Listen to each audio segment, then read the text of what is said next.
até para a gente tratar aqui, repercutir um assunto polêmico, segue dando o que falar.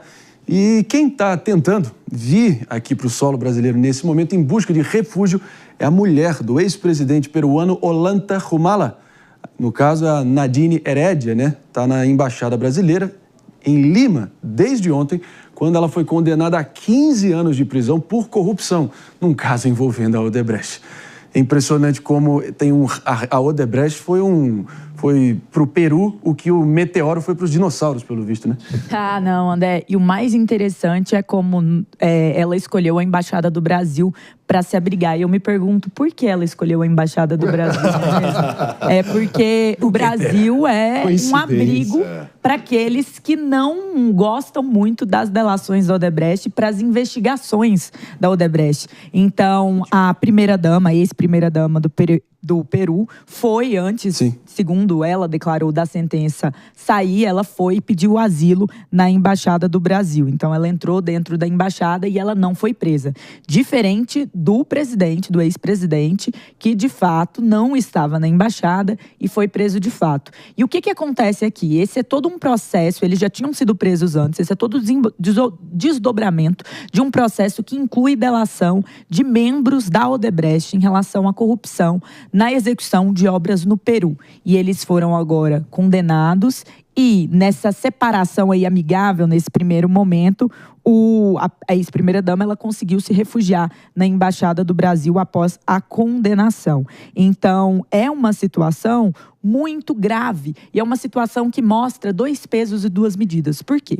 Porque pelo mundo inteiro, as investigações feitas, iniciadas pela Operação Lava Jato, elas ainda reverberam em processos, seja na Inglaterra, seja nos Estados Unidos, seja no Peru. Mas aqui no Brasil, elas não estão valendo. Imagino que por conta disso mesmo, a ex-primeira-dama procurou a nossa embaixada. Jéssica Peixoto aqui com a palavra pessoal, recepcionando novamente os ouvidos atentos de todo mundo sintonizado na Rede Jovem Pan de Rádio Morning Show a todo vapor, repercutindo aqui a tentativa da ex-primeira-dama peruana, tentando buscar asilo no Brasil, no momento na Embaixada Brasileira, na capital peruana de Lima, e ainda sendo vítima, né, de toda a Lava Jato peruana que segue em curso, ao contrário da brasileira que já está sepultada, soterrada aí nos livros de história. E, de qualquer modo, vamos lembrar aqui que tem uma certa ironia, né?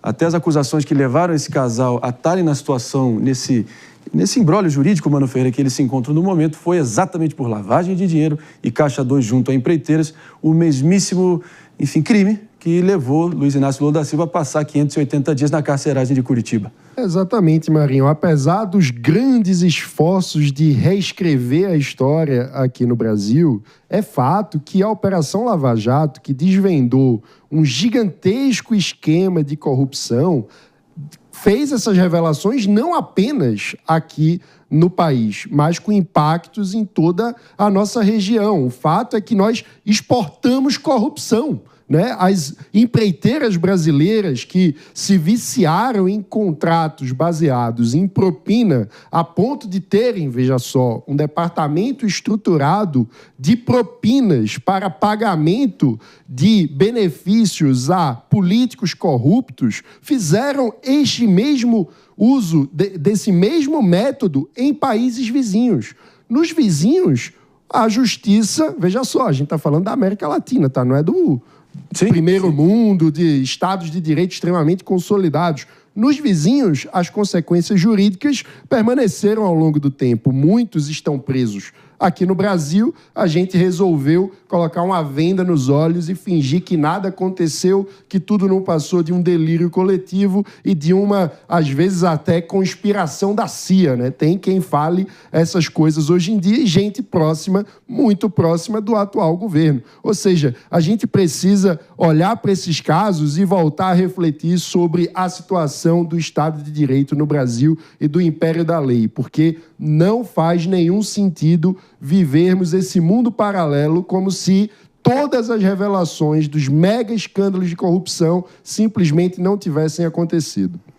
Meu amigo. E vale mencionar que esse é um processo que foi determinado na Suprema Corte do Peru. Exatamente. Então, ele foi preso já novamente com esse contorno. E vai ter que devolver dinheiro. Também tem uma multa incluída aí. Então, como que o dinheiro, até mesmo olhando para o Brasil, o dinheiro da Lava Jato voltou aos cofres públicos. O dinheiro dessas investigações, ele existiu e ele retornou ao Estado brasileiro. Se ele retornou, de onde ele veio? Eis Fica o a questão. questionamento. Mas, Dança, eu quero te ouvir aqui também, porque, claro, o crime é o crime, está posto e ela, enfim, está pagando o preço, ou pelo menos quase, tá? Mas o fato é que tem um aspecto humano aqui que não, enfim, não é para relativizar, mas é só para a gente considerar, queria te ouvir. Ela sofre, ela está padecendo de um câncer no momento, é mãe de 3 filhos. De acordo com as informações, ela até queria permanecer os 15 anos e cumprir a pena em solo peruano, mas foi a insistência do ex-presidente peruano que fez ela, instou ela e motivou ela a procurar esse asilo político no Brasil e tratamento no Brasil, que, sem dúvida alguma, é o que tem a medicina, pelo menos de ponta, na América Latina, com certeza, dados os hospitais que a gente tem aqui, né? Para isso vai ser bom, né? Agora, a gente não sabe, em relação ao que aconteceu lá, a toda a investigação que ainda está em curso, se ele também, de alguma forma, não usava a própria mulher para cometer os crimes, né? Então, a gente fica acompanhando daqui e a informação que chega também é que ela deve pousar hoje ainda em solo brasileiro por volta de 12h30 na base aérea de Brasília. Então, o avião com a embaixada, né, a Nadine, né, a ex e primeira-dama, vai chegar hoje e ela já deve ser levada, então, para um asilo político. Agora, qual o tratamento que ela vai receber aqui no Brasil, além do tratamento médico? Será que vai ter pompas? Vai ter alguma coisa assim? Porque parece que quanto pior, parece que a pessoa estende, assim, um tapete vermelho, como eu já vi. Em alguns casos. Dela ganhar uma medalha. Um tapete vermelho, assim. Gente! Não, seria demais. Se chegar aqui, ela for recebida com honras, aí estamos exagerando.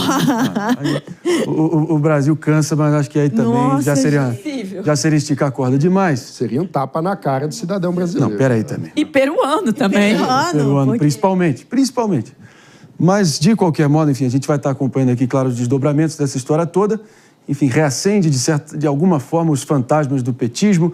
O próprio presidente Lula, quando o cerco jurídico ali no auge da Lava Jato começou a engrossar e afunilar perto dele, cada vez mais perto do presidente Lula, a gente lembra que a ex-primeira-dama Marisa, enfim, até faleceu, enfim, decorrente de um AVC ali em torno de 2017, um ano antes da prisão dele. Então, claro que tem essa dimensão, mas não tem humilhação maior ou sarjeta moral maior do que você ficar aí com a justiça ali no seu calcanhar, né? De qualquer modo, a gente vai estar acompanhando.